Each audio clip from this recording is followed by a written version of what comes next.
Olá galerinha, tudo bem com vocês? Sejam bem-vindos a mais um vídeo. E no vídeo de hoje nós vamos aprender a desenhar ela, a explosiva TNT do Minecraft. Então já vai sentando o seu dedo no like para que esse vídeo chegue a mais fãs de Minecraft, a mais fãs de desenho. Se inscreve no canal se você ainda não é inscrito. Estamos buscando a meta aí de 30 mil inscritos até o final de março. A gente já bateu 28 mil. Será que a gente consegue bater 30 mil inscritos até o finalzinho de março? Eu conto com o apoio de vocês para mim poder bater essa meta e a gente levar mais artes a mais fãs de desenhos e assim deixar a vida de todo mundo feliz. Ensinar as pessoas a conseguir desenhar seus personagens e coisas preferidas. Esse é o objetivo do nosso canal. Comenta aí embaixo qual é o seu personagem ou coisa preferida lá do Minecraft.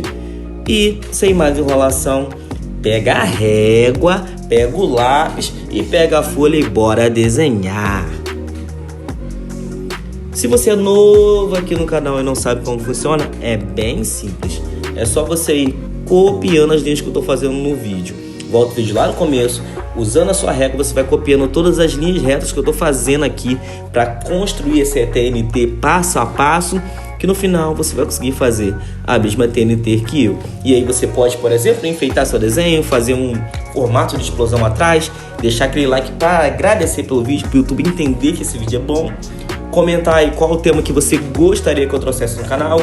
Eu sei que às vezes eu demoro para trazer algum tema pedido, mas eu acabo sempre trazendo. São muitos temas, são muitos vídeos, são muitas coisas legais que eu quero desenhar. E o nosso canal só lança um vídeo por dia. Então às vezes alguns temas acabam passando na frente de outro. Então eu conto com a compreensão de vocês. Comentem aí embaixo qual tema que vocês querem e compartilhe o vídeo com seus amigos.